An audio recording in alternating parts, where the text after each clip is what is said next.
Hey, what's up? What's up? It's your girl Neek, and you're tuned in to Neek at Night. And tonight we're going to be getting into this bombshell of a press conference that Riverside County gave on behalf of Jake and Rebecca Haro. Now, if you guys are familiar with this story, I have been covering this for the past week. The mother is a woman right here who came to the news with this outlandish story on how her baby here got kidnapped. Now, she said that she was hit in the back of her head, but somehow she already had a healing black eye in the front of her face. And the story kind of went a little like this. She says that when she got into the parking lot, she said, oh, wait, I need to change my child's diaper. So she grabbed her child, got her child out of the car seat, laid her child on the seat of the car so that she can change his diaper.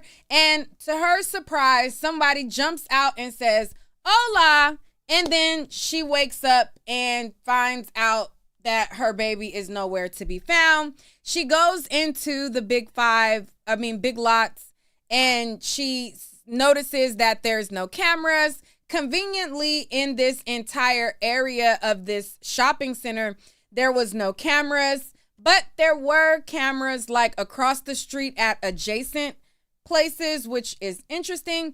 And she then goes to the news to give her story on what happened, and it just didn't make sense. She was making this hysterical crying voice where she's like, acting like she's crying. You didn't see any tears. There was no sense of genuineness in it at all.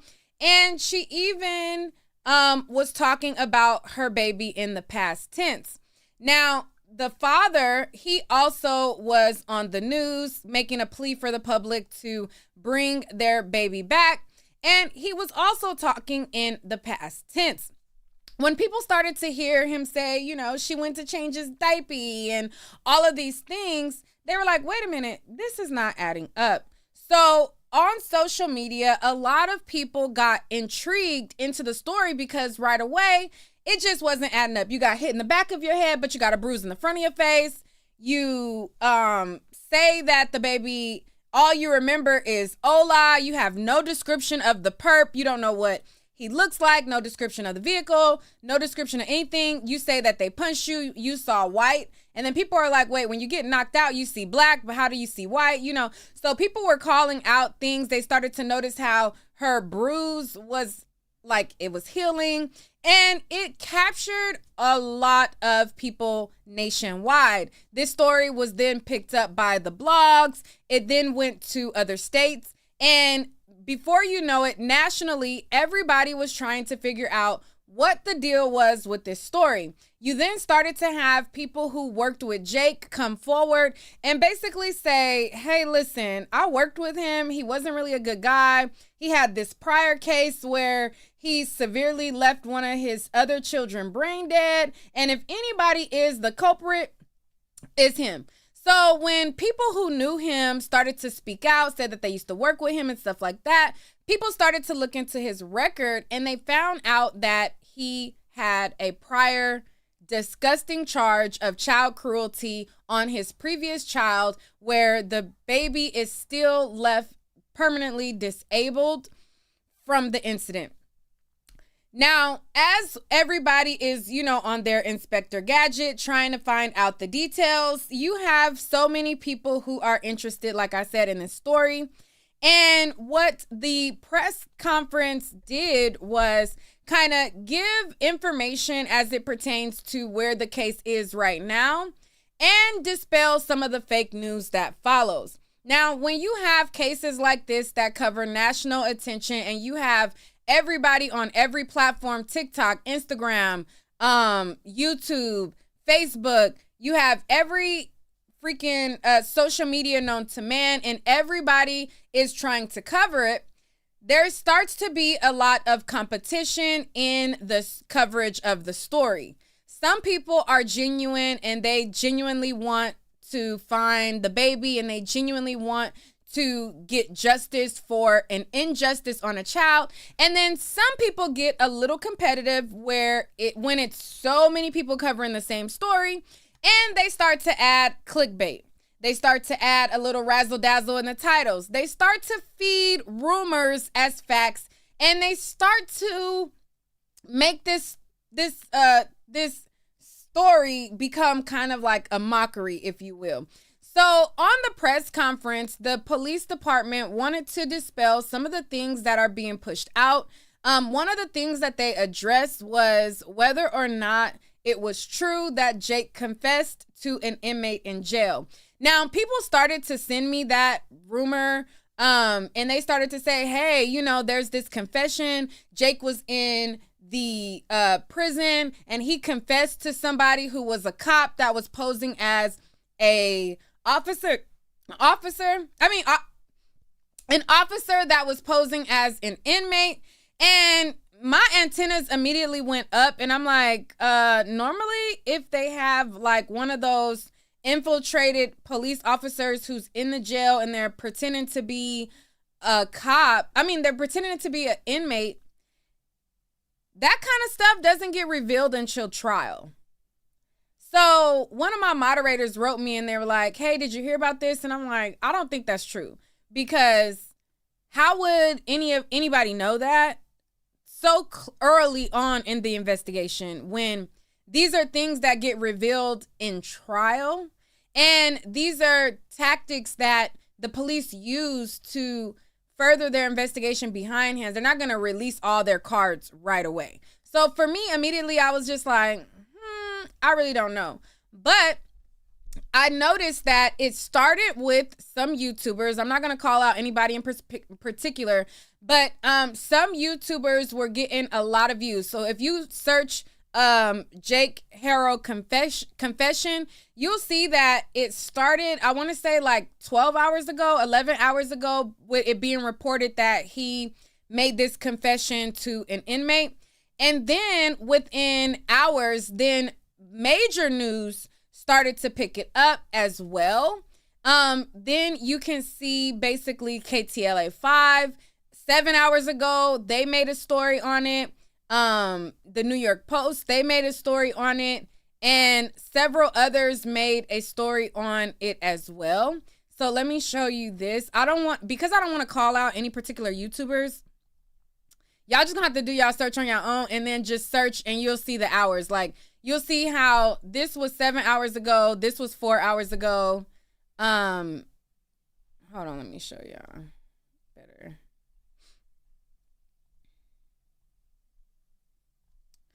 All right, so let me move myself over. All right, so you'll see how the major news stories happen. Like the latest one was 7 hours ago, was KTLA 5. But if you go to YouTube, you'll see that a bunch of YouTubers, their videos predate that, and they were getting a lot of views. I think that mainstream media watches YouTubers and they trying to get in on the action as well. And I think that's kind of what this gave, if I'm being honest.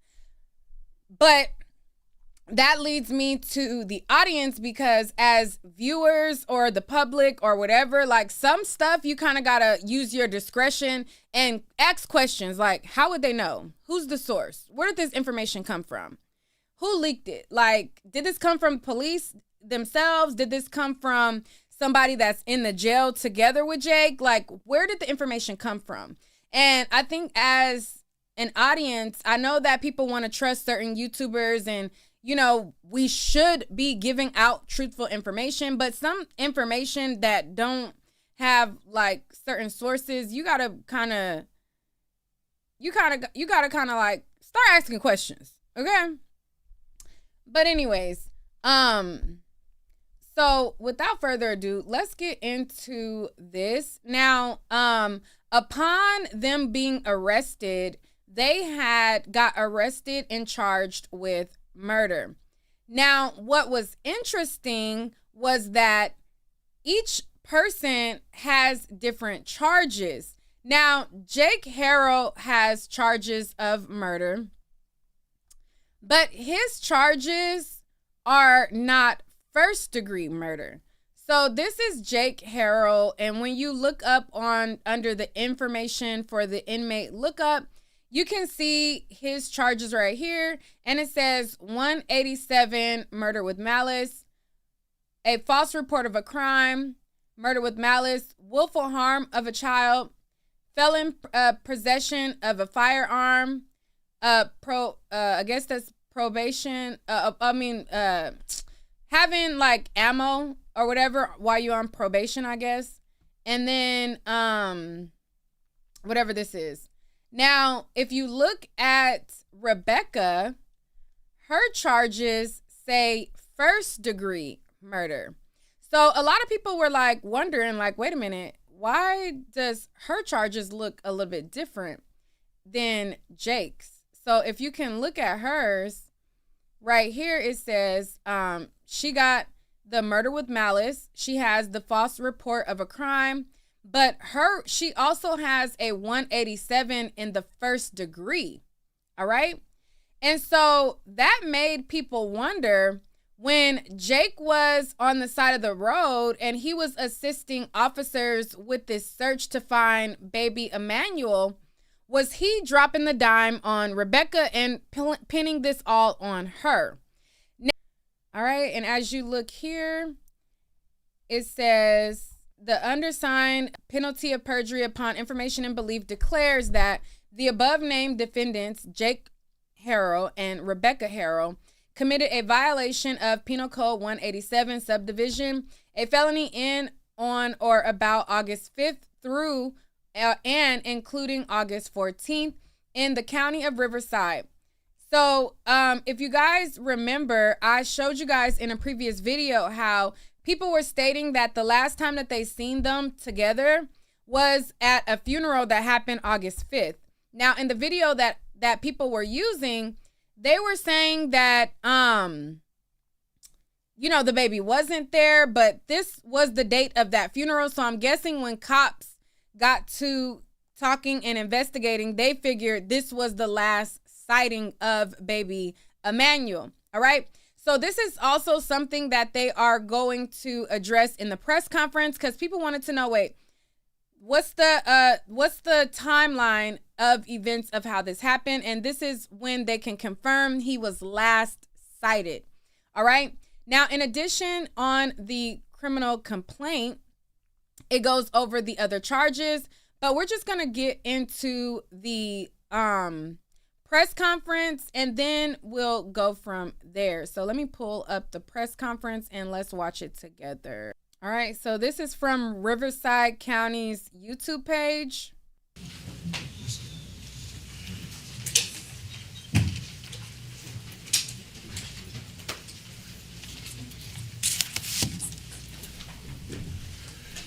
Good morning.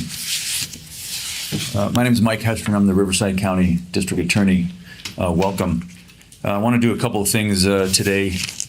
First thing I want to do is introduce the individuals that are here on stage with me. First off, to my far left, we have Riverside County Sheriff Chad Bianco. We have San Bernardino County Sheriff Sergeant Nicholas Clark. We have San Bernardino County Sheriff Shannon Dykes. Morning. We have Assistant District Attorney Brandon Smith, and then myself. So someone who's not here, I want to thank as well, or introduce as well, Jason Anderson, San Bernardino County District Attorney. I want to start by thanking these gentlemen up here. I want to thank the San Bernardino County Sheriff's Office for their professionalism and their cooperation and the great work that they've done here so far. I want to thank Jason Anderson and the San Bernardino DA's office. His Bureau of Investigation has recently formed a high-tech crimes unit. They were instrumental in helping us with this investigation. Let me tell you how things are going to go today.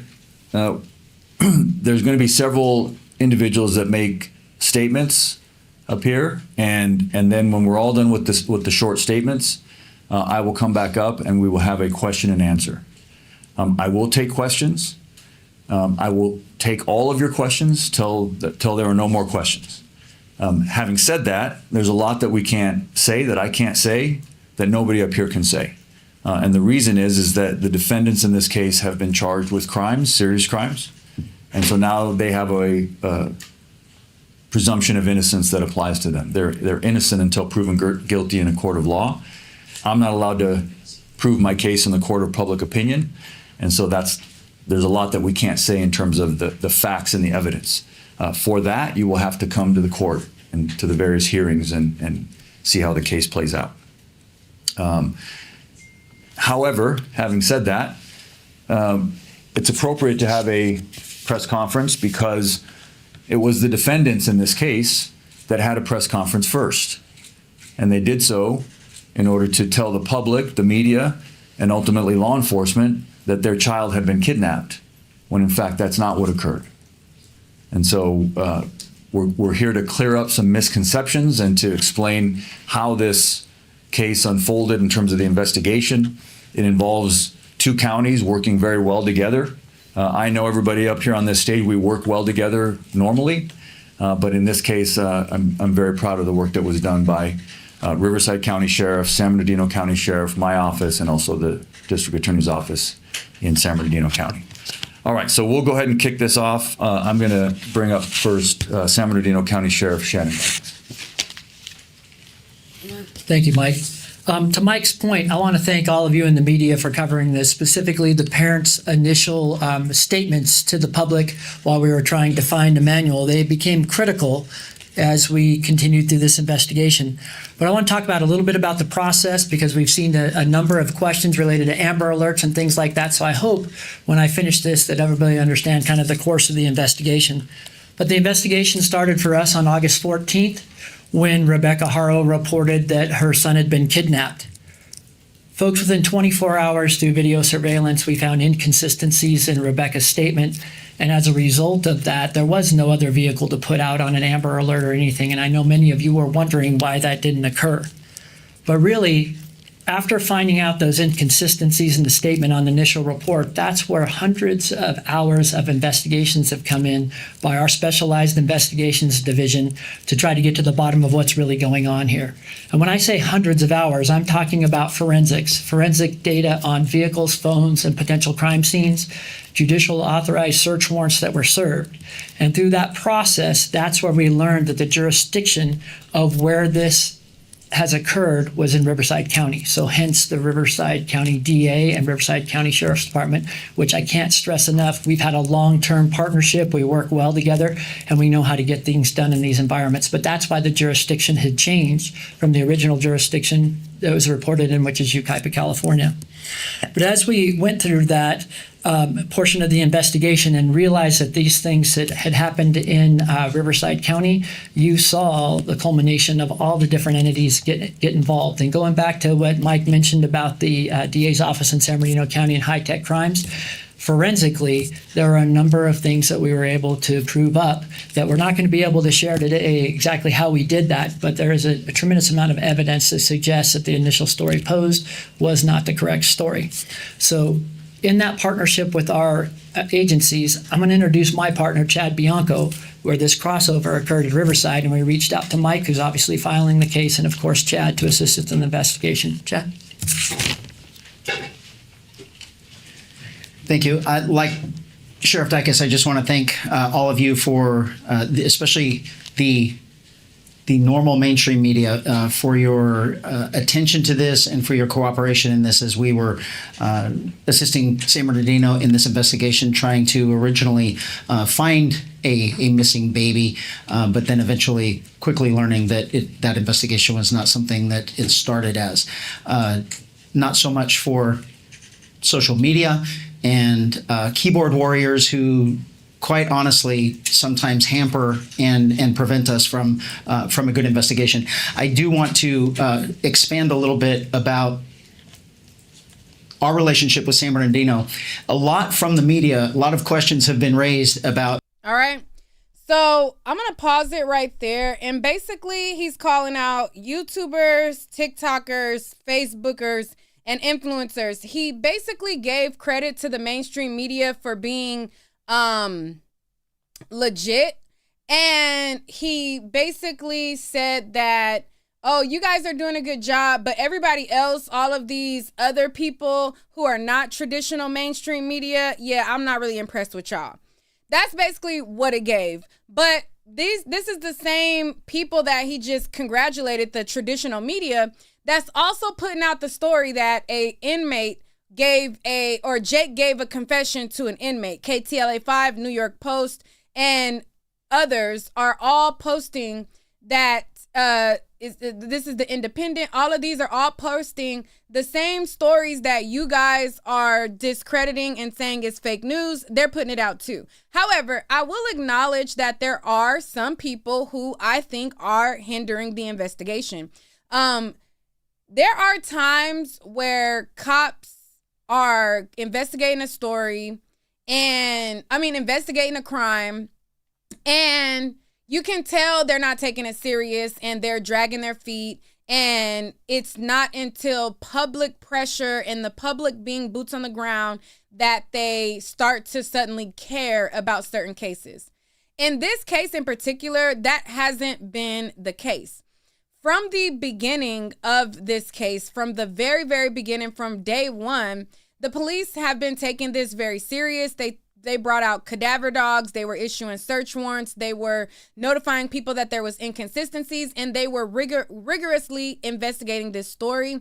They were doing all of these things that show like they were taking this serious and they were active. So when you have a police force that is actively investigating stuff, you can muddy the waters by releasing information publicly or throwing out fake news and doing certain things like that to mess up the investigation. It messes up leads, because now you have people on social media who are calling in felonious things, giving off tips and that are off of fake leads and bringing them off course of where they really need to search. So for that, even though I'm not traditional media, I feel some type of way about him kind of calling out untraditional media, but yet traditional media are putting out fake news too. KTLA5 and all of them are putting out the information of a confession, an inmate confession, same way that YouTubers are. So it's like, don't call out us, but don't call them out too. That's the only thing to where it's like, let's be for real here, okay? Because they're putting out this too. All right. Now I agree with you that there are some people doing too damn much, but let's call out mainstream media too. Okay. So, yeah. Jurisdiction. And what Sheriff Dicus and I routinely talk about to our own communities isn't really necessarily displayed in the media or said to the media, but neither one of us care about jurisdiction. Our belief is that the Inland Empire is better served when we are cooperating and working together.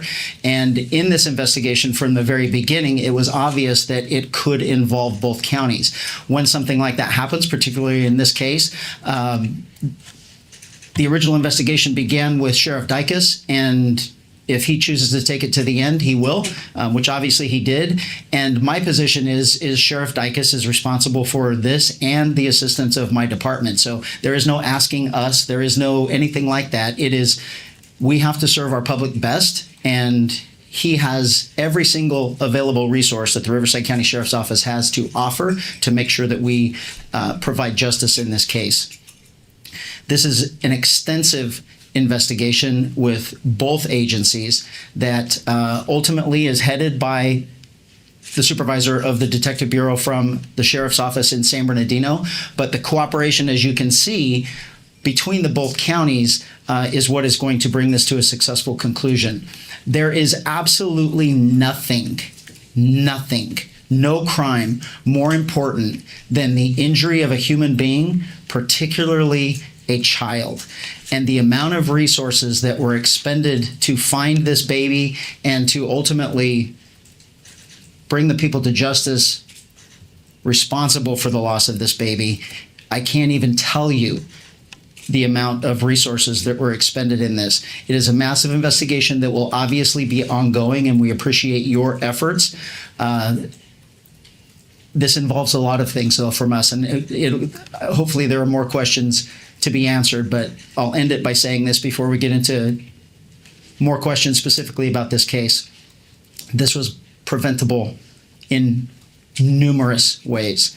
The amount of response we have had from the public, the enormous anger that a child was not only originally thought to be kidnapped, but then presumably murdered, kind of warms my heart a little bit. That there is compassion still out there. There is care about other people. There is, people actually do care about other people. And a lot of that care came from influencers that you're shitting on that magnified this story. It wasn't mainstream media that magnified this story. It wasn't mainstream media that got all of these people to care. Now, yes, it is sad and they are caring because at the end of the day, there's a baby that's hurt, harmed, killed, all of those things. But it was YouTubers, influencers, TikTokers that blew this story up, that made a lot of people care. Just saying. There is absolutely nothing worse than harming a baby. Broken bones, injuries, life-altering trauma. And had that case been successfully handled how it should have been, Emmanuel would still be with us today. So I thank you all for taking the time and the effort to make sure that the world sees this investigation, and we will successfully bring it to conclusion with the help of both DA's offices. Thank you, Sheriff. I neglected to mention that Sergeant Nicholas Clark is the lead investigator on this case. So even though he's San Bernardino County, he will be functioning as the lead investigator on this case, which is ongoing. The investigation is ongoing, even though we have filed charges. And then Brandon Smith is going to be the lead prosecutor on the case, obviously Riverside County prosecutor. And with that, obviously, you all know, yesterday in court, we filed murder charges on both Jake and Rebecca Haro. We also filed filing of a false police report. And with that, I will take questions. I know you're going to have a lot of questions. I do want to lay some ground rules. The way we do it here is don't shout at me, no chaos, just raise your hand. I ask you to ask me one question at a time. I'll do my best to call on everybody. When we've gotten through everyone who has a question, then we can go back and ask more follow-ups, okay? So I'll start here on the front row. Yes, ma'am. Hi, Stephanie with CNN. My question is, first of all, do you have any idea where baby Emmanuel is at this point? You know, yes, we have a pretty strong indication of where the remains of baby Emmanuel are. So that investigation is ongoing at this time.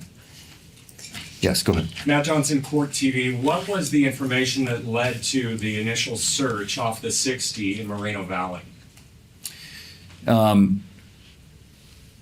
Sheriff, you want to take that? Sure. I'm not going to go into grave detail about that, but there is some level of cooperation with the suspects involved in this, and we're trying to locate that, and our job is to follow every lead. But for the rest of the room here, we have to understand what you're dealing with is an experienced child abuser that is aware of a previous case, that is aware of evidentiary things that we are certainly concerned with. So we're going to take every step to not only work with any suspect or witness involved in this, because at the end of the day, we have to bring a case to Mike and they have to charge it, and we have to make sure that every single thing, no matter what is told to us or what we discover in terms of evidence, is the right thing, and that we followed up extensively. Okay, who's next? I'll go to you first, and then you. Go ahead. Gigi Basquiat with Fox 11 News. Do you believe you know how baby Emmanuel died or was killed, and is there anything you can share? The filing in this case reflects our belief that baby Emmanuel was abused, a victim of child abuse over time, and that eventually, because of that abuse, he succumbed to those injuries. That's what we believe. Yes, sir. Eddie with Action Our News. I noticed on the arrest records and the booking records that they do have Jake Haro as murder with malice and also another murder charge as well. Is there a second murderer, or can you explain why there's two in the booking? we charged both Jake and Rebecca with murder. Who's next? Yeah, go ahead, Rob. This is in reference to what Chad was talking about, but can you go into some detail about that case in 2023 and what happened there? Sure. And from my understanding, was a defendant.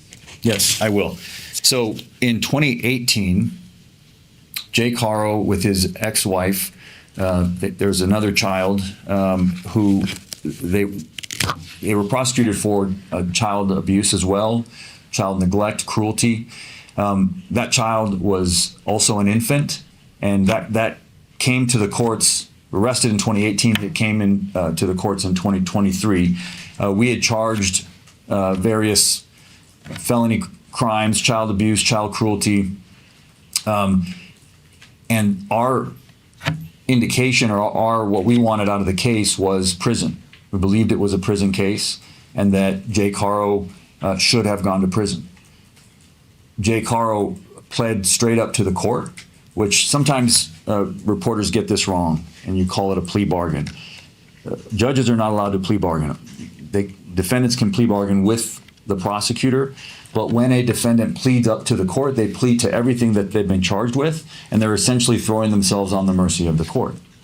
In this case, a judge here in Riverside County, happened to have been a visiting judge from San Bernardino County, gave Mr. Haro a suspended sentence, which means, if I can translate for you what that is, it means that instead of sending him to prison, he chose to give him probation and suspend prison time sort of over his head, meaning that if he violated his probation, he would then go to prison. My prosecutor in the courtroom objected to that and said on the record, we object, we think it's a prison case, you should send him to prison.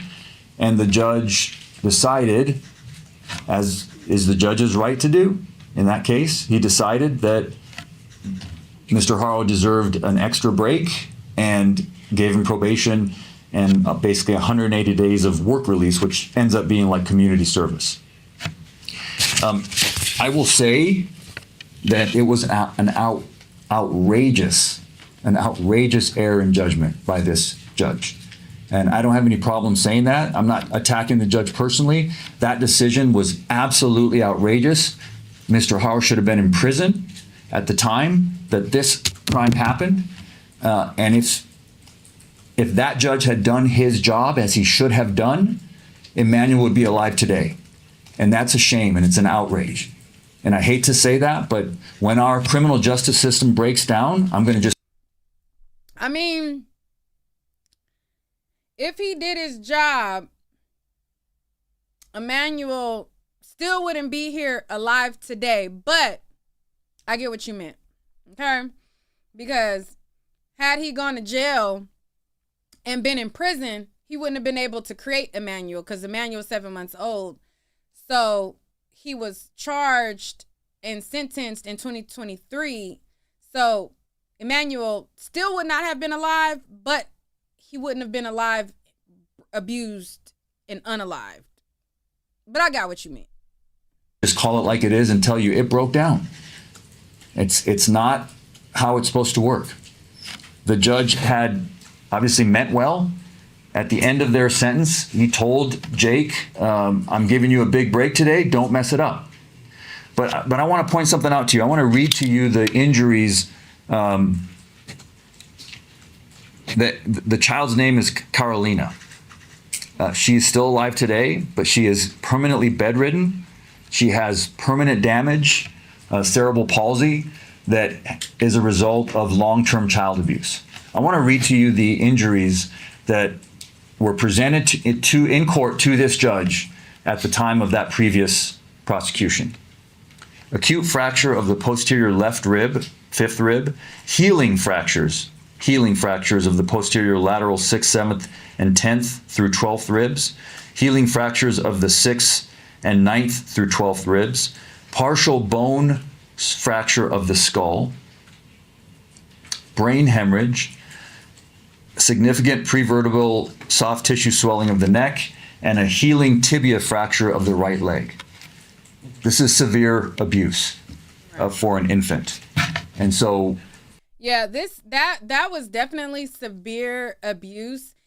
We covered all of those injuries on a prior live, and it's very, very, very sad and disheartening that he was able to get a slap on the wrist for something that was so severe, where the child is now permanently bedridden. It's crazy. Now, people have shared photos of the child in her wheelchair and in her state that she's in. I'm not going to share those photos, but we did talk about the injuries. We talked about the brain hemorrhaging and all of those things in a prior live. And he should have got way more than even the 4-year suspended sentence that he got. So he was sentenced to 4 years, but he suspended it so that, like he said, he can hold it over his head. I feel like even 4 years, which he was supposed to serve, was too low for what he did. But let's continue. Whatever you think of the criminal justice system and people need a break, someone who does that to a child belongs in prison, period. Next question. Can you tell us a little bit about her background? If she has prior convictions or child abuse cases, Rebecca? Not to my knowledge, no. Yes.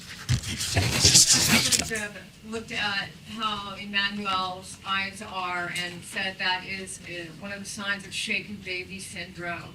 Do you believe that he has been responding the way he is in videos and does have the eye, I guess lazy eye for lack of better words? Do you believe that he was shaken before and that's the reason? I'm not gonna, I can't speculate. What I'll say, I'll repeat what I already said. We believe that Emmanuel was severely abused over a period of time, and that's the reason for the filing, the way it was, is that he was abused over a period of time.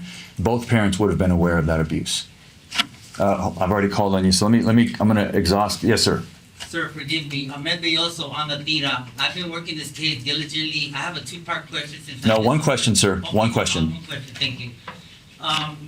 Since you said that you do know where the remains are, can you? I didn't say that, sir. I'm sorry. Forgive me. I didn't say I know where the remains are. Can you tell us, in fact, a little bit more detail, so that if you do know anything, so I can stop looking, please? Because I'm here. I'm in this every day. No disrespect. Trust me. I understand who you are. But can you please, if you have information here where you know something, can you please, so I could get some rest? Well, you should get some rest, sir. Thank you. You should get some rest. But no, I can't share with you anything. That's fine. Look, there are professionals that are looking for the remains of this child. If the public has any information, then we ask for their help. So we don't know exactly where the remains are. We have some ideas in terms of where we're going to look and where we're going to continue to. He basically looked at him like, who's making you look? Like, get some rest.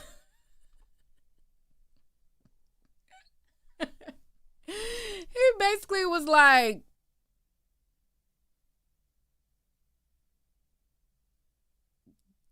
if you need rest, get rest. To investigate. Yes, sir, all the way in the back. Can you please elaborate more on how you suspect that Emmanuel had been abused over a period of time? No, I'm not going to do that. That's unfortunately, I understand it's an obvious question, but I just can't go into it. Those are things that the evidence will be presented in court, and I'll have to wait till we do that. Who's next? Yes, sir. I didn't hear the question. Have to wait till we do that.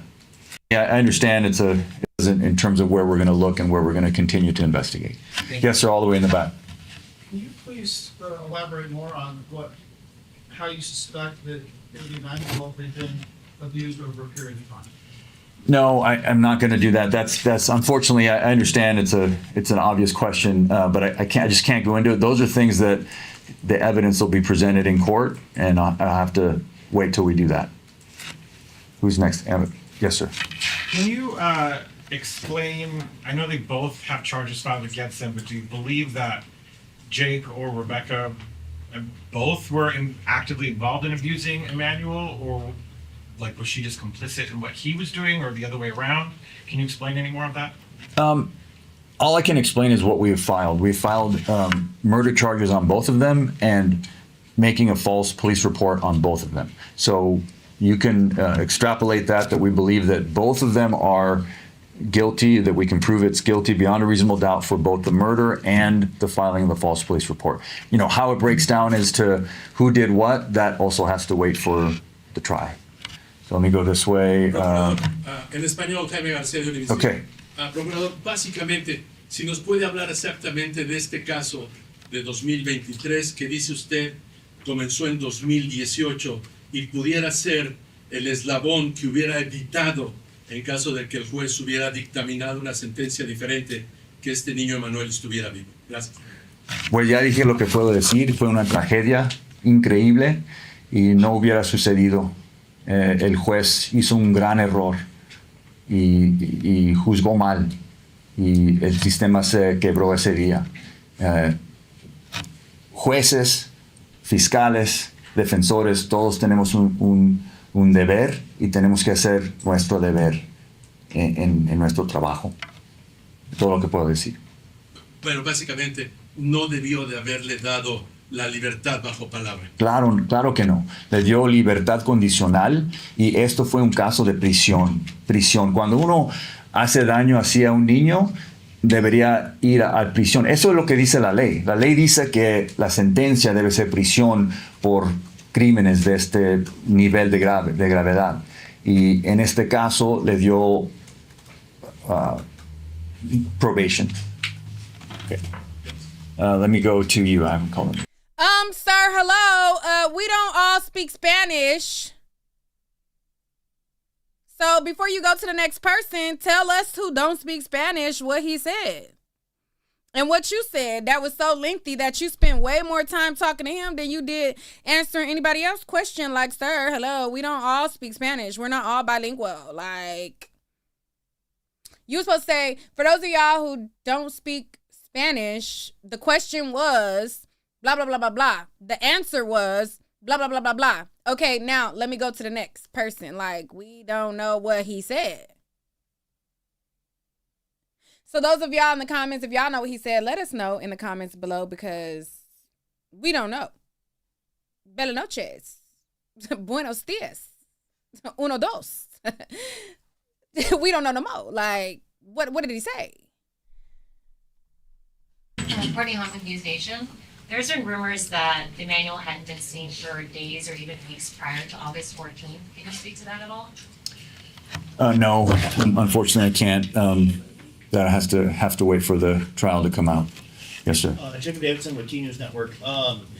Given the history that Jake has been obviously charged with previous child abuse cases, has CPS been involved with Emmanuel throughout his life at all, or have they ever checked up on the parents?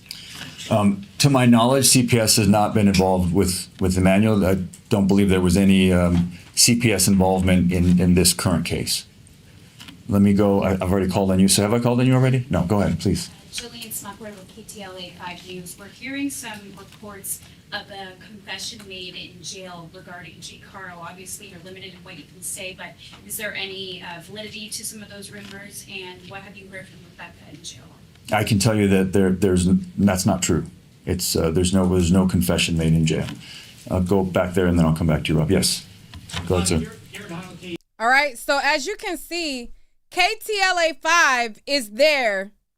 KTLA 5 asked, is there any truth to the confession about a confession in jail? KTLA 5 then ran the story and still has the story up that there was a confession in jail. If you look on their website, there has not been a redaction that I saw. Matter of fact, let's look and see. So as you can see right here, this is KTLA 5. And I believe that's the lady who just asked the question. But yet they calling out YouTubers, influencers for fake news, which they got this story. Granted, I believe they stole this story straight from YouTubers or whatever. But if you're going to call out people putting out fake news, and you're going to call out misinformation, and you're going to call out influencers, YouTubers, and non-traditional media, KTLA 5 should be called out too, along with the other media that's putting out this story that you said basically is unequivocally false. So if you go to KTLA 5, this is what it shows, which the police are saying is false. All right. So this is KTLA 5. They even have a clip of the press conference on this page where he said that that wasn't true. But on their website, it says Emmanuel Haro father admitted to jail informant that he killed the baby. Okay? And then it says here in the body of it, the father of missing 7-month-old Emmanuel Haro has reportedly confessed to killing the child and putting his body in a trash can in their home. News Nation Brian Jake Haro revealed that the information to a fellow inmate who was actually an undercover informant said a technique known as using a Perkins informant that came after Haro told police he rolled over in bed and accidentally killed the child before burying the body, blah, blah, blah. Now, you said screenshot it. Hold on. Y'all screenshot it on your phone. It's better to screenshot on the phone than my computer. But okay, let me.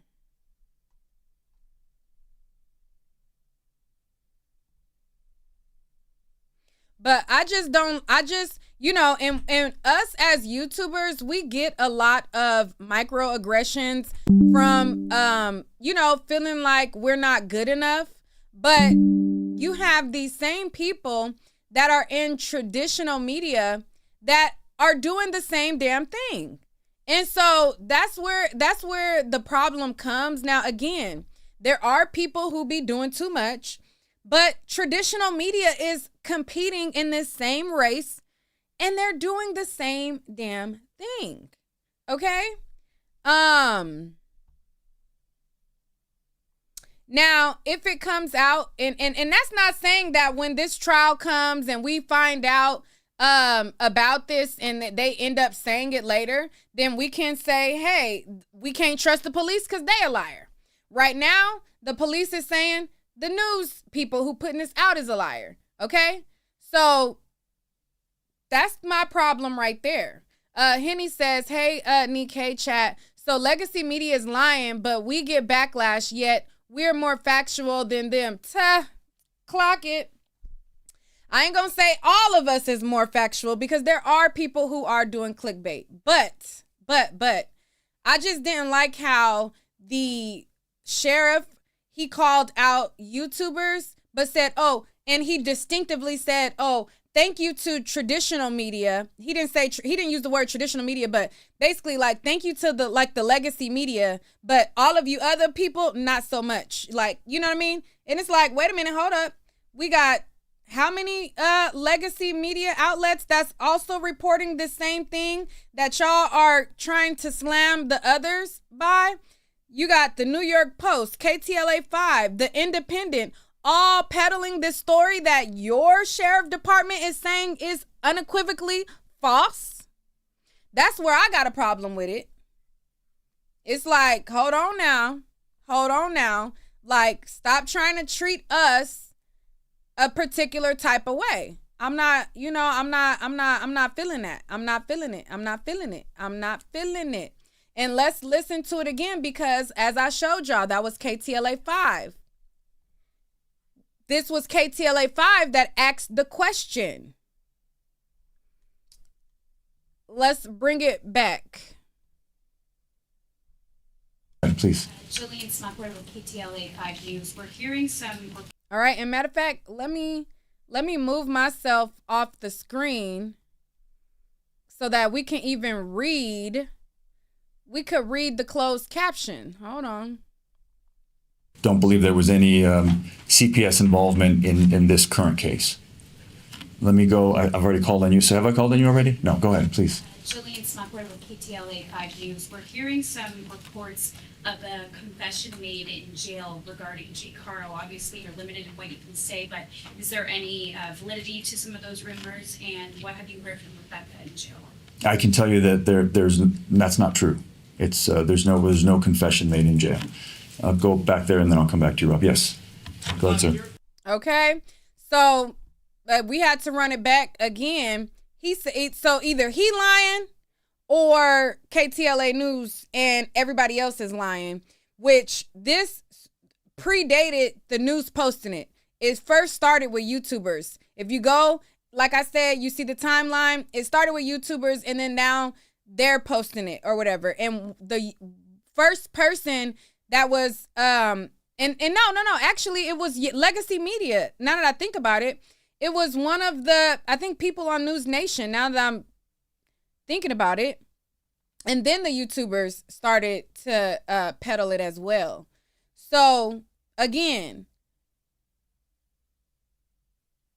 if we're going to call out fake news, don't try to prop Legacy Media up on this pedestal when they're competing with YouTubers, they're competing with influencers, they're competing and they're peddling these things that you are saying are not true. Okay? That's all I'm saying on that. Garrett Haro, KESP News. Can you tell us how many kids Jake and Rebecca have were in their home at the time of the arrest? We know a 2-year-old was taken. We saw CPS, Riverside Sheriff's deputies making CPS calls. How many kids did they have in their home? Well, there's the 2-year-old and then baby Emmanuel. Baby Emmanuel. Yeah. Going back there, yes, ma'am. Yeah, Joy Benedict, KCAL News. My question is, how difficult is it going to be to try this case without finding baby Emmanuel? You know, a no-body homicide is always difficult, but obviously with an infant, we know that baby Emmanuel didn't, leave on his own or is not, didn't leave town. Obviously, it's a little different when you're talking about an infant, but we have a lot of experience in this county trying no-body homicides, and we're confident that we can gain convictions in this case. Yes, ma'am. Can you tell us more about the search on Sunday? What led to that field and why that area? Well, I think Sheriff Dyke has already explained that. I answered that question by saying there's been a level of cooperation with the defendants, so that's why they went to that area. But beyond that, that's all I can say. Yes, ma'am. Okay, so I think the obvious question is, what happened then? I mean, we did hear those reports. My coworker just asked about the jail confession. Their authorities used a fake inmate to get information, and the father confessed that he. Well, see, that's not true. So I don't know where you. Well, no. See, this is what happens when you've got all these folks out there online and these keyboard warriors. You get a lot of misinformation, and what you just said is not true. It's misinformation. So that's what I'll tell you did not happen. Okay, but you can't say what. There's no information as to. I can't talk about the facts of the case. Well, no, I'm giving you information about baby Emmanuel. I'm giving you information about the cases and the investigation, but what you just said did not happen. So, that's not. I can't be responsible for when you guys get it wrong. Go ahead. All right. So again, he didn't call out Legacy Media. Again, he called out when he's talking about keyboard warriors and all of that. He's talking about us, YouTubers, influencers, TikTokers, Facebook people. He's talking about us. However, matter of fact, let me go and find it. Let me look it up really, really quickly. Hold on one second. Because again, I believe it was News Nation that first reported it.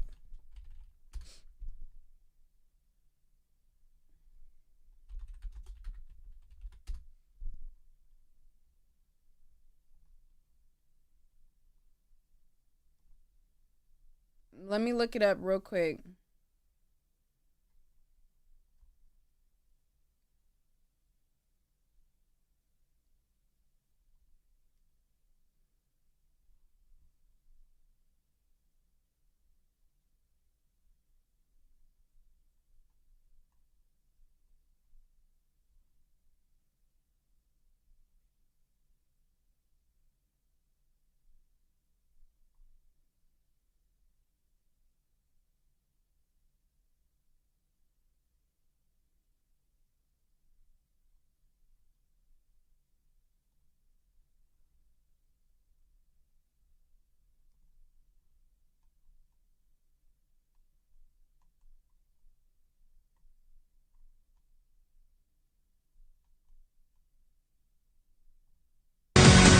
right, more breaking news. This is on that baby Emmanuel story out in California from our News Nation senior national correspondent, Brian Enton, okay?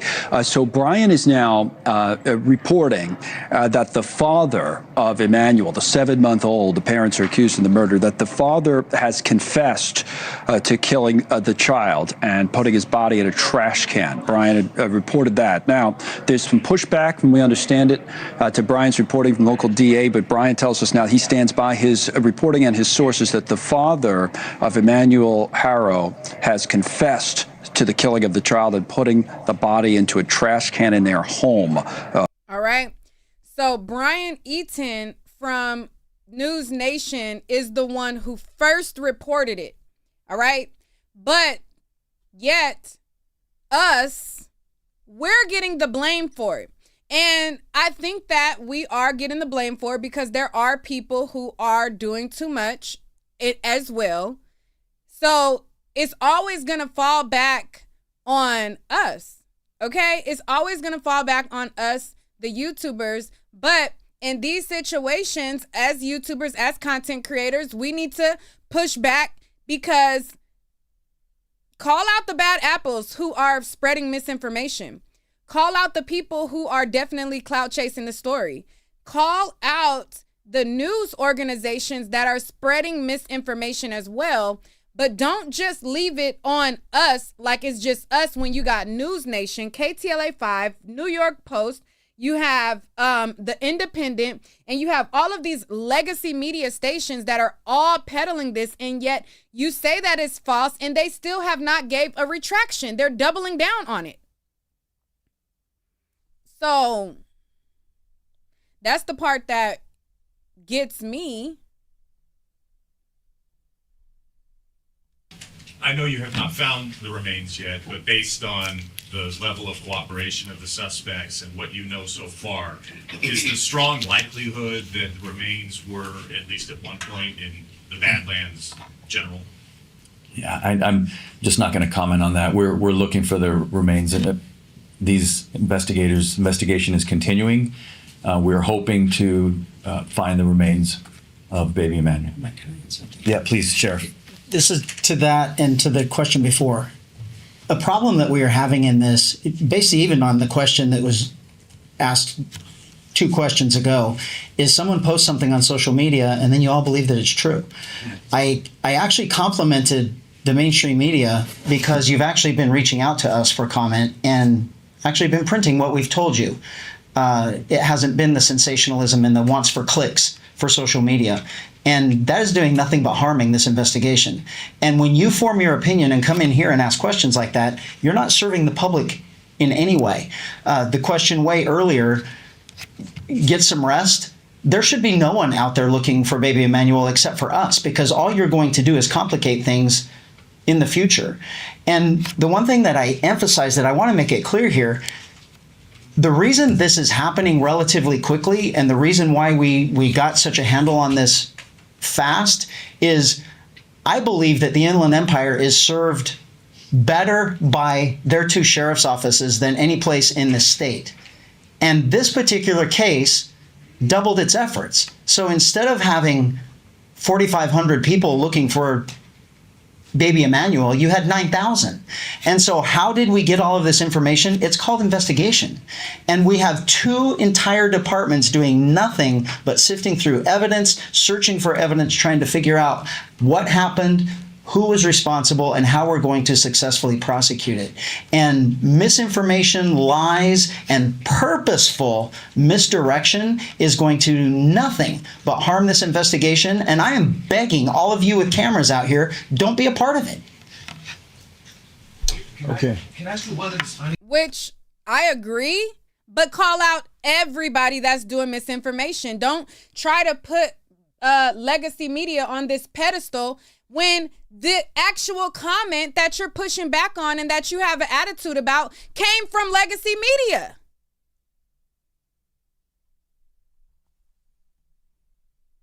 I waste mine in English. I don't speak very You wasted yours in English? I'll get back to you. No, I've already called on you. I'll go ahead. I started with you. Go ahead. And actually, it was for Sheriff Bianco. I just wanted to follow up with you because the way you were talking so impassioned. about what should never happen, is that injury to a child. How does this compare to other things that you've seen? You mentioned broken bones in children.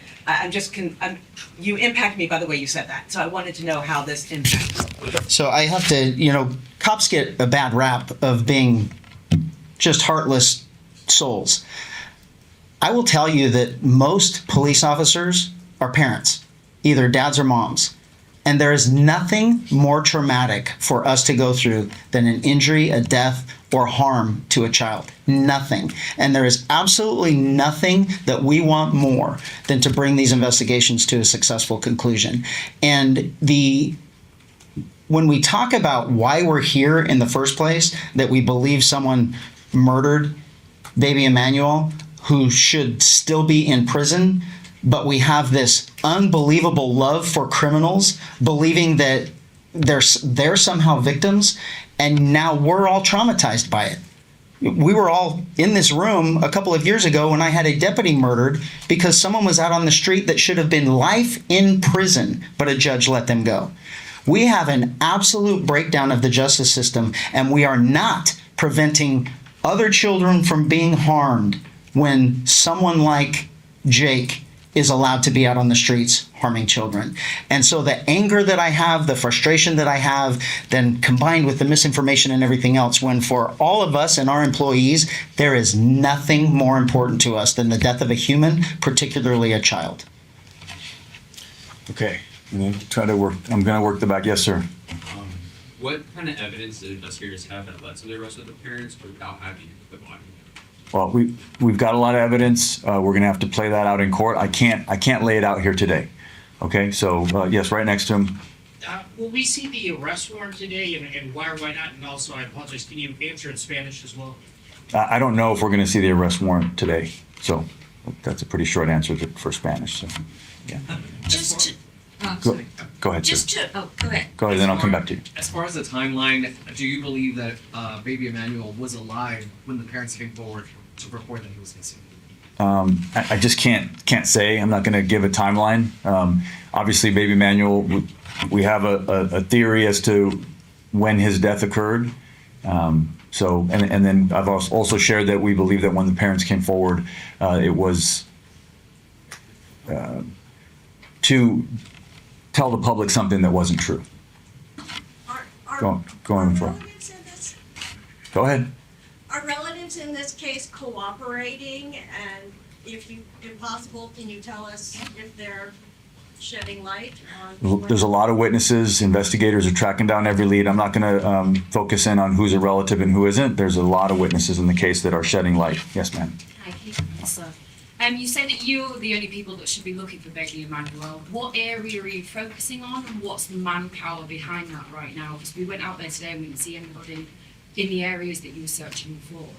Right. So I'm not going to say, as Sheriff Bianco just mentioned, when you have members of the public that are out there doing their own searches, all it does is potentially prejudice and damage the case.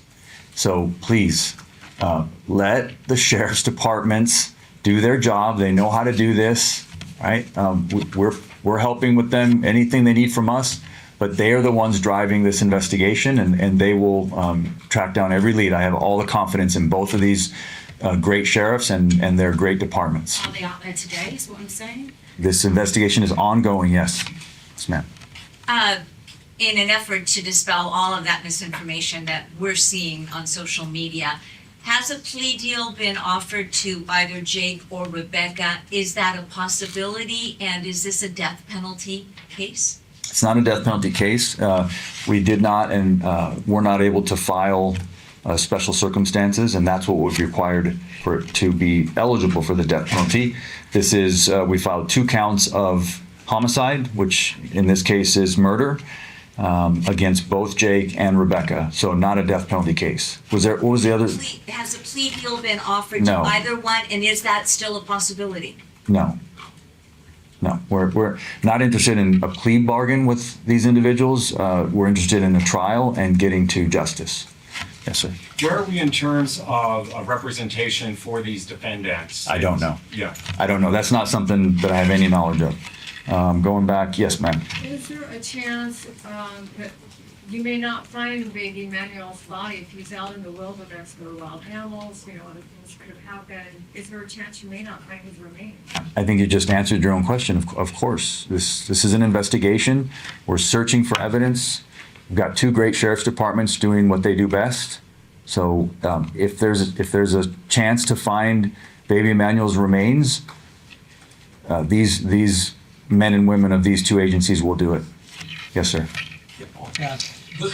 ¿Nos podría dar una sinopsis de lo que estamos haciendo hoy día aquí, lo que está anunciando, y especialmente que me hable de por qué está con el señor Manuel fue abusado por un largo tiempo? Estamos aquí porque estamos acusando formalmente a Jake y Rebecca Haro de homicidio y de presentar un reporte falso a la policía. Los padres del bebé de 7 meses permanecen detenidos bajo una fianza de $1 millón. Y más de eso no puedo comentar, porque no puedo hablar sobre la evidencia en el caso, porque eso tiene que suceder en un tribunal, en corte. ¿Puede hablar de que ustedes están convencidos de que Manuel fue abusado por un largo periodo de tiempo? No puedo comentar. Eso lo dijo en inglés. No, dije que sí, estamos convencidos que el bebé fue abusado por un periodo de tiempo, o sea, tiene 7 meses, o sea, sobre su vida de 7 meses, que fue abusado sobre tiempo. Yes, sir. Two quick questions. One, it was reported by the Riverside Sheriff that the day before the arrest, the Riverside Sheriff responded to a child abuse report on Moreno Valley, Cottonwood Street, I think it's called, and it's believed connected to this case. Can you see who that person was, residents, or see anything to that? And just for clarification, maybe Sheriff's Department, not Sheriff. There was a call for service that was generated by Jake that we investigated concerning a child abuse case, and that's all I can give you on that. And it was in Moreno Valley. Can you say anything about whose residence that was? No, not at this time.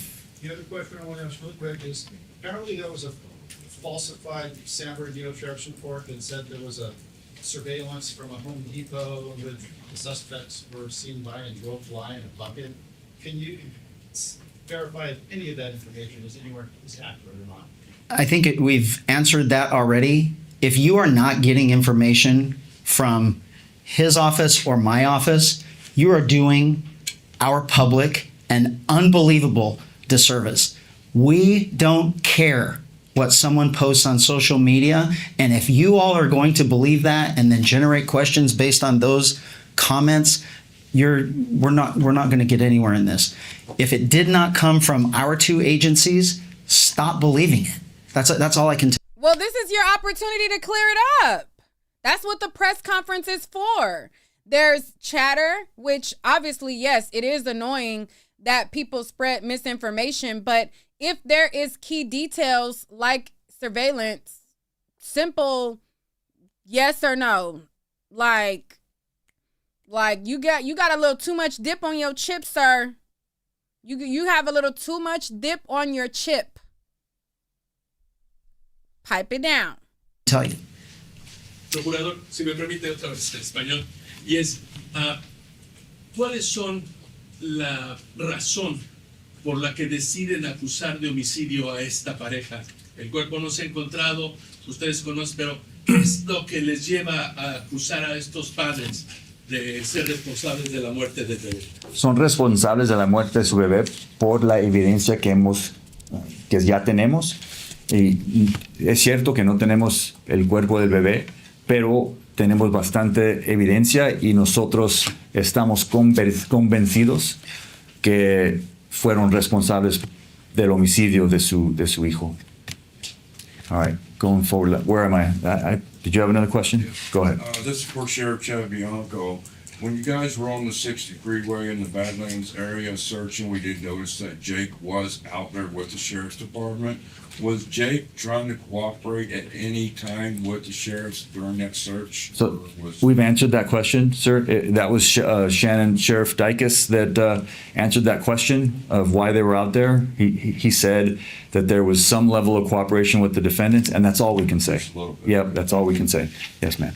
Do you feel, because the baby was 7 months approximately when he died, born in December of 2024, do you feel that there are people that let this baby down? Not only that judge who let Jake Haro down, but we're talking about 7 months of child abuse or several months of child abuse. Do you think there are other people who failed this baby, possibly by not reporting what they were seeing, what they thought was happening? Well, certainly this baby was failed by his parents. So that's first and foremost. So yes, beyond that, I can't comment. But yes, everybody failed this baby that was close to him. Yes. Yeah, there's still some interest, it sounds, and some confusion among the public about what evidence factored into the charges being filed. I believe your Sheriff Dykus in the beginning mentioned the high-tech team in San Bernardino County. Maybe you could help us understand a little bit what role that team played. There was also a mention of search warrants of cars and the phones. Yeah. Technological search and seizure factor into this? So I can't comment on the evidence in this case, but what I can tell you is that modern homicide investigations are very tech heavy. And we have two very modern, cutting edge sheriff's departments in Riverside County and in San Bernardino County. And so, yes, what you mentioned was the high tech crimes unit of the San Bernardino DA's office, their Bureau of Investigation. They assisted, and beyond that, I can't say what they found. That can't get into the evidence, but yeah, this case is going to be built on, like almost all homicide cases now, electronic, digital evidence. It all comes into play. Go ahead. Did the family ever seek medical attention for baby Emmanuel since he was born to the day he was missing? I can't comment on that. Sorry. Yes, ma'am. What's next? What's next is, first and foremost, the investigation will continue, and it's led by the San Bernardino Sheriff's Department, and then also Riverside County Sheriff's Department assisting, and then the prosecution will begin. We've filed the case. The case will begin to work its way through the criminal justice system here in Riverside County. Other folks, yes, we're coming to the end here, I think. Go ahead. There's been talk of the grandmother as well, maybe being involved. Can we expect any more arrests, or are you looking at anybody else responsible? Not at this time. No, we're not looking at anybody else. We believe that this is the filings in court that will be in this case. Now, that could change if new evidence comes in. Yes, sir. Did the house fire next door have anything to do with this, or is it completely unrelated? I'm not aware of a house fire next door. So, yes, sir. The 2-year-old daughter that was taken by Child Protective Services, let me see. Was there any signs of abuse, either current or prior? I'm not going to comment. Sorry, I can't talk about that. Anything else? Sí, procurador, disculpe, en español. Las acusaciones ahorita son asesinato malicioso, doloso. En español, de encontrar el cadáver y otra evidencia. Okay, so they end with him speaking in Spanish. I don't know what he's talking about. But I wanted to go live and speak about this with y'all. There was a lot of people who was sending me the press conference. There was a lot of people that was sending me the press conference and was wondering if I was going to go live about it. So I said, you know what? Let me just get it out the way and go live and, talk to y'all about it. Now, I do think that they have been diligent in their investigation from the very onset. And as I stated before, there are some police that don't do their job, and you really got to put pressure on them, and you got to try to, figure out a case on your own.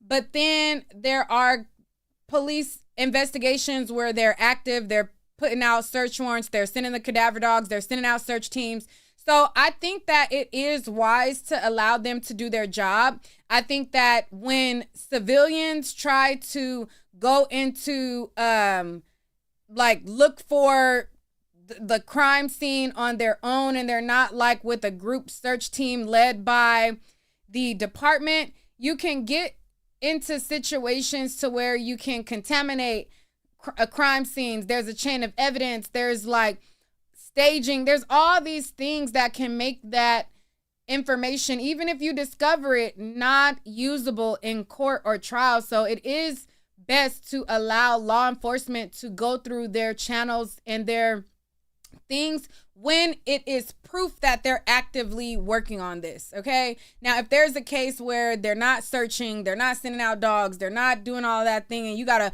put boots on the ground to try to figure it out, I understand. You know, there are cases where the police aren't looking, they aren't doing what they're supposed to do. Those I understand. In this case, I think that they've made a lot of headway very fast. And I think that we should just let it play out as a community. And I do believe that some of the misinformation does do a disservice. But again, when you have the whole world covering it, you got YouTubers, you got TikTokers, you got Facebookers, you got all of these people covering this case. People start to get competitive. They want to stand out with the news. They want to get the clicks and the views. And how can I get clicks and views outside of the rest if everybody's reporting the same information? You got to report something different that people bite onto. A lot of times with these type of stories, people are gullible. I watched it in a Diddy trial. There was a lot of clickbait that had no source of the information. Nobody held the YouTubers accountable for giving them factual information. But because they had evidence that Diddy was a super freak, they had evidence that he beat down Cassie, anything else that was said about him, people ran with it. They didn't require any of the influencer YouTubers or whatever to have any type of credible receipt to anything. There was people reporting on, oh, well, this was the financial record on this, and this is how much this was, or this is da-da-da. And it's like, how would you know that? And as an audience, people are like, oh, really? That happened? This much? This, that? And I'm just like, how, like, y'all don't ever look at information that you're getting and think, how would this person know that? Do they have their banking login information? Like, how would they know? You know, certain things, it is the public's job to require proof to some of the things. If people say they got a source, cite your damn source. Now, as a YouTuber, not every source you can, blow up their spot and put them on Front Street. But certain stories, there should be a source attached to some things, and if a person is always creating a video and they always got an outlandish thing that they're reporting and there's never a source,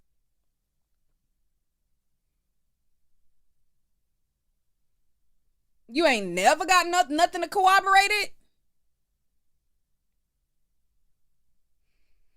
Ain't none of that information, you know what I mean?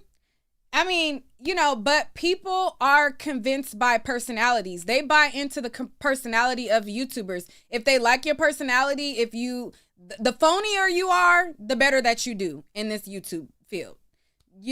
Fake, phony, people relate to phony the most, okay? Add that with sources and all of that. Oh, people are eating it up, okay? So that's just that on that. I think that as a public, when people are giving you information, kind of, sometimes you got to use your common sense. Like, how would this person know that? And who would, you know what I mean? Like, yeah, people get sources. Yeah, people get inside tips. Yes, not all sources need to be revealed. But if you are like, kind of have some discernment, okay? Like, try to have some discernment here. Because I just be looking like, I'm not going to call out nobody by name. If y'all want to be gullible, you lack discernment, that's just that on that. And that's also, too, why consistency is my downfall as a YouTuber, but not being a person that peddles bogus rumors. that also be having me at a disadvantage with everybody else. Okay. People, a lot of my peers will peddle the most bogus story, and I would have been, I'd be looking like, girl, boy, child, honey, really. And I'm just not willing to do that for clicks. Like, do I want the money? Do I want the views? Do I want the clicks? I wouldn't mind, but I'm not willing to do it on the face of just making up shit. I'm just not willing to do it.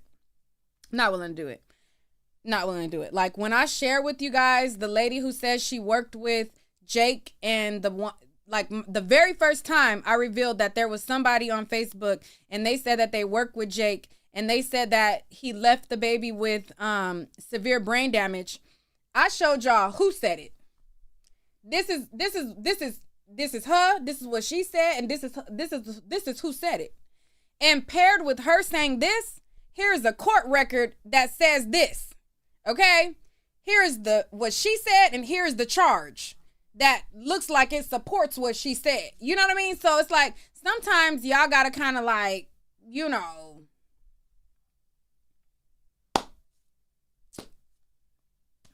use a little discernment. Use a little discernment. Okay? Discernment. All right? But without further ado, or not without further ado, because we're done. With that being said, that's basically the end of this broadcast. I wanted to do a video where I specifically talked about this case. And there was Cardi B day 3 in the trial was today. I did not do a video yet on that. I have to go visit my cousin in the hospital right now. I just wanted to like get some work done. I'm trying to be on this streak of being consistent and like, you know, and if I get off course, it'll be another 2 weeks where I don't film. I don't, you know what I mean? So it's like, I'm trying to like hold myself to it. So being that I have to go visit my cousin in the hospital right now, I'm not going to react to Cardi B right now, but I probably will do it either late tonight or maybe tomorrow, being that there's no court tomorrow. I might just sit and, you know, react to the whole stream. So I know there were people who were like, why you didn't react to Cardi B yet, blah, blah, blah. Child, we're going to get to it. All right. News Nation said, Brian Eaton said, so they were letting us know, not them, but him. So it will be interesting to see how it all plays out. Thanks for reporting on this. Right. It will definitely be interesting. And if we get to the trial phase and there is proof that there was this confession, we get to call Riverside County liars. All right. But I think that Jake confessed. I think that he confessed on his own. The reason why he was out there, or he was blaming Rebecca, saying he witnessed it, you know, I think it was like a firsthand thing to the officers. Like, the jig is up. Okay, boom. You know, I think that's kind of how it played out. Either he was basically trying to pin it all on her, like, oh, I seen her in this area type of thing, or just flat out, I did it, da da da. Because I don't think that they would allow him out of jail, walking with them in the area, if they don't have no type of cooperation or no type of confession from him to lead them that way.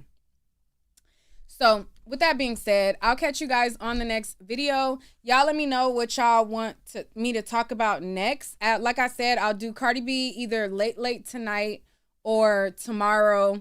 And then there's other topics that I'm going to try to get to as well. I already did a video on basically the couple Amaya and Brian and Nick and Olandria from Love Island being fake.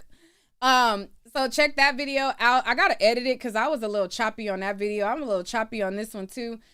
Child, we go get it together, okay? It's like, girl, get in the game, coach. Shout out to Down the Rabbit Hole News as well. She's also covering this story. And she does a very, very good job. Like, her name is really what it is. Like, she definitely goes down the rabbit hole, does deep dives. So if you guys want updates on this story and you guys are not seeing a video, you know, from me, because y'all know I got gaps in time, child, gaps in time. Okay, I mean, you know, she be on it like right when the stuff drops. So I gotta go check out her video, because girl, you see him calling out influencers and all that or whatever, and it was News Nation that was spreading fake news, girl. You seen that? But yeah, so this is her channel right there. So definitely check her out.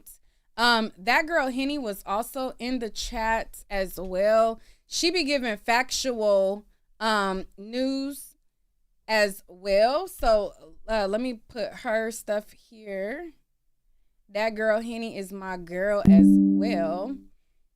Check out her page as well, because she be doing the same thing, get into the nitty and gritty. Okay, get into the nitty and gritty. Girl, yeah, he's a mess. So I had a couple choice words for him, because how you calling us out, but KTLA 5, the one who asked you the question, is running the story on their website. And New York Post is running the story on their website with no retraction, no redaction, no takedown, no nothing. But you want to come at us for spreading fake news when they putting that on their legacy media? Child, save it. All right. But all right, I'll talk to y'all later. Peace out.